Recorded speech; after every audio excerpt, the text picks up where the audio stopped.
ಏ ಇದು ಕಿವಿಎನ್ ಪ್ರೊಡಕ್ಷನ್ ಅವರು ನಿರ್ಮಾಣ ಮಾಡಿ ಡಾಕ್ಟರ್ ಶಿವರಾಜ್ ಕುಮಾರ್ ಅವರು ಲೀಡರ್ ನಲ್ಲಿ ನಟಿಸ್ತಾ ಇರುವಂತಹ ಮೂವಿ ಆಗಿದ್ದು, ಇದರ ಡೈರೆಕ್ಷನ್ ಅನ್ನ ಕೊಡ್ತಾ ಇರೋದು ಪವನ್ ಒಡೆಯರ್ ಅವರು. ನಿನ್ನೆ ಅಷ್ಟೇ ಈ ಮೂವಿಯ ಫಸ್ಟ್ ಲುಕ್ ಅಂದ್ರೆ ಶಿವಣ್ಣ ಅವರ ಫಸ್ಟ್ ಲುಕ್ ರಿವೀಲ್ ಆಗಿದೆ. ಹೇಗಿತ್ತು ಹೇಗಿಲ್ಲ ಅನ್ನೋನೆಲ್ಲ ಈ ರಿವ್ಯೂ ಅಲ್ಲಿ ಕಂಪ್ಲೀಟ್ ಆಗಿ ತಿಳಿಸ್ಕೊಡ್ತೀನಿ. ಅದಕ್ಕೂ ಮುಂಚೆ ನಮ್ಮ ಈ ವಿಡಿಯೋನ ಪೂರ್ತಿಯಾಗಿ ನೋಡಿ, ಇಷ್ಟ ಆದ್ರೆ ಮಾತ್ರನೇ ಸಬ್ಸ್ಕ್ರೈಬ್ ಮಾಡ್ಕೊಂಡು ಸಪೋರ್ಟ್ ಅನ್ನ ಮಾಡಿ ಅಂತ ಕೇಳ್ಕೊಂತೀನಿ. ಅದಲ್ಲದೆ ಒಂದು ಬೇಜಾರದ ವಿಚಾರ ಕೂಡ ಇದೆ ಗುರು. KFI ಇಂಡಸ್ಟ್ರಿ ಎತ್ತ ಕಡೆಗೆ ಹೋಗ್ತಾ ಇದೆ ಅಂತಾನೆ ಗೊತ್ತಾಗ್ತಾ ಇಲ್ಲ. ಯಾಕಂತಂದ್ರೆ ಯಾರ್ಯಾರು ಏನೇನ್ ವರ್ಕ್ ಮಾಡ್ತಾ ಇದಾರೆ ಅನ್ನೋದೇ ಗೊತ್ತಾಗ್ತಾ ಇಲ್ಲ. ಆ ಲೆವೆಲ್ಗೆ ಮಾಡ್ತಾ ಇರ್ಬೇಕಾದ್ರೇನೆ ನಮ್ಮ ಶಿವಣ್ಣ ಅವರು ಒಂದು ಕ್ಲಿಪ್ಪಿಂಗ್ಸ್ ಅಂದ್ರೆ ಫಸ್ಟ್ ಲುಕ್ ಅನ್ನ ರಿವೀಲ್ ಅನ್ನ ಮಾಡಿದ್ದಾರೆ. ನನಗೆ ಈ ಕ್ಲಿಪ್ಪಿಂಗ್ಸ್ ನ ನೋಡಿದ್ಮೇಲೆ ಮನ್ಸಿಗೆ ಒಂಥರ ಇದಾಯ್ತು ಅಂತ ಅನ್ಬೋದು. ಏನಾಯ್ತು ಅಷ್ಟಕ್ಕೂ ಏನು ನೋಡೋಣ ಈ ರಿವ್ಯೂ ಅಲ್ಲಿ. ನಂಗೆ ಬೇಲ್ ಅಂದ್ರೆ ಫಸ್ಟ್ ಲುಕ್ ರಿಲೀಸ್ ಆಗಿದೆ. ಇದು ವರಮಹಾಲಕ್ಷ್ಮಿ ಅಂದ್ರೆ ಇದೇ ವರಮಹಾಲಕ್ಷ್ಮಿಗೆ ರಿಲೀಸ್ ಆಗ್ತಿದೆ. ಆ ವಿಷಯ ಕೇಳಿದ ತಕ್ಷಣ ನಂಗೆ ತುಂಬಾ ಖುಷಿ ಆಯ್ತು. ಯಾಕಂತಂದ್ರೆ ಈಗೆಲ್ಲ 2-3 ವರ್ಷ ತಗೋತಾ ಇರ್ಬೇಕಾದ್ರೆ ಇವ್ರು ಫಸ್ಟ್ ಲುಕ್ ಅನ್ನ ಈಗಲೇ ಬಿಟ್ಟು ಇನ್ನೊಂದು 3 ತಿಂಗಳು 4-5 ತಿಂಗಳು ಇರ್ಬೋದು ಅನ್ಕೊಂತೀನಿ. ಅಷ್ಟೊಳಗೆ ಮೂವಿನ ರಿಲೀಸ್ ಅನ್ನ ಮಾಡ್ತಾ ಇರೋದು ನಂಗೆ ತುಂಬಾನೇ ಇಷ್ಟ ಆಯ್ತು.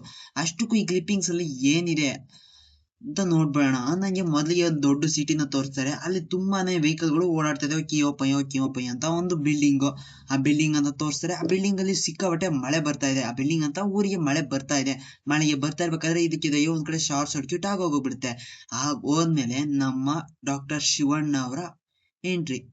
ನಂಗೆ ಇವ್ರ ಹೆಸರು ವಿಜಿ ಅಂತ. ಇವರಿಗೆ ಒಂದು ಫೋನ್ ಕಾಲ್ ಬರುತ್ತೆ ರಾಬರ್ಟ್ ಇಂದ. ಏನ್ ಗುರು, ಇಡೀ ದೇಶಕ್ಕೇನೆ ಕಿಡಿಯನ್ನ ಹಚ್ಚಿಸ್ಬಿಟ್ಟು ಏನೂ ಆಗಿಲ್ಲ ಅನ್ನೋ ರೀತಿ ಕುತ್ಕೊಂಡ್ಬಿಟ್ಟಿದ್ಯಾ ಅಂತ ಹೇಳ್ತಾರೆ. ಅವಾಗ ನಮ್ಮ ಶಿವಣ್ಣ ಇದ್ದಂತವ್ರು ಒಂದು ಮಾಸ್ ಆದಂತ ಒಂದು ಡೈಲಾಗ್ ಅನ್ನ ಹೇಳ್ತಾರೆ. ಅದೇನು ಅಂತ KVN ಪ್ರೊಡಕ್ಷನ್ ಆನಂದ್ ಆಡಿಯೋದಲ್ಲೇನೋ ಕ್ಲಿಪ್ಪಿಂಗ್ಸ್ ಇದೆ, ಹೋಗಿ ಸರ್ಚ್ ಅನ್ನ ಮಾಡಿ ಸಿಗುತ್ತೆ. ಬೇಲ್ ಅಂತ ಹೊಡೆದ್ರೆ ಅಲ್ಲಿ ಹೋಗಿ ನೋಡಿ ಸಿಗುತ್ತೆ. ಅಂದಂಗೆ ನನಗೆ ಇಲ್ಲಿ ತುಂಬಾನೇ ಇಷ್ಟ ಆಗಿದ್ದು ಅಂತಂದ್ರೆ ಇಲ್ಲಿ ಕೊಟ್ಟಂತ BGM ಅಂತ ಹೇಳ್ತೀನಿ. ಶಿವಣ್ಣ ಬರೋ ತನಕ ಒಂದ್ ರೀತಿ ಎಕ್ಸೈಟ್ಮೆಂಟ್ ಆದ್ರೆ ಬಂದಾದ್ಮೇಲೆ ಹೆಂಗ್ ಗುರು ಆ ಲೆವೆಲ್ಗೆ ಚಚ್ಬಿಟ್ಟವ್ರೆ ಮ್ಯೂಸಿಕ್ ನ. ಮೂವಿಲಿ ಹಿಂಗೇನೆ ಮ್ಯೂಸಿಕ್ ಇದ್ಬಿಟ್ರೆ ಮೂವಿ ನೋಡಕ್ ಸಖತ್ತಾಗಿರುತ್ತೆ.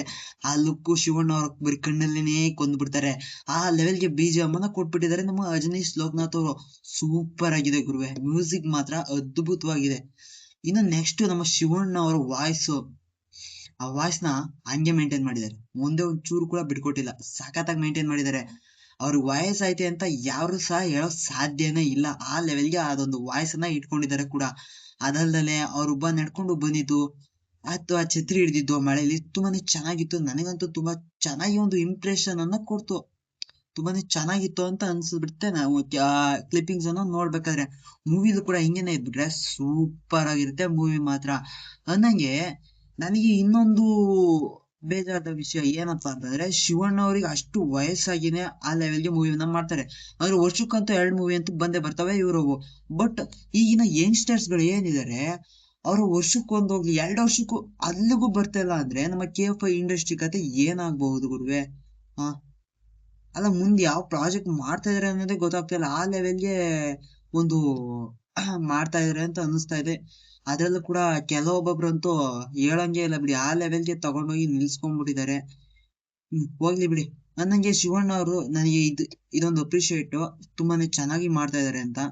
ಅದ್ ಬಿಟ್ರೆ ಈ ರಿವ್ಯೂ ಬಗ್ಗೆ ಇನ್ನೇನು ಹೇಳೋಕೆ ಅಷ್ಟೊಂದು ಏನು ವಿಷಯಗಳು ಇನ್ನು ಕಂಡು ಬಂದಿಲ್ಲ. ಕಂಡು ಬಂದಿದ ತಕ್ಷಣ ಅಕಸ್ಮಾತ್ ಬಿಟ್ರೆ ಅಫ್ಕೋರ್ಸ್ ನಾನೇ ರಿವ್ಯೂ ಅನ್ನ ಮಾಡ್ತೀನಿ. ಹಿಂಗೇನೆ ನಮ್ಮ ಚಾನೆಲ್ ನ ನೋಡ್ತಾ ಇರಿ. ನಿಮ್ಮ ಸಪೋರ್ಟ್ ಇದ್ರೆ ಏನ್ ಬೇಕಾದ್ರೂ ಮಾಡ್ಬೋದು.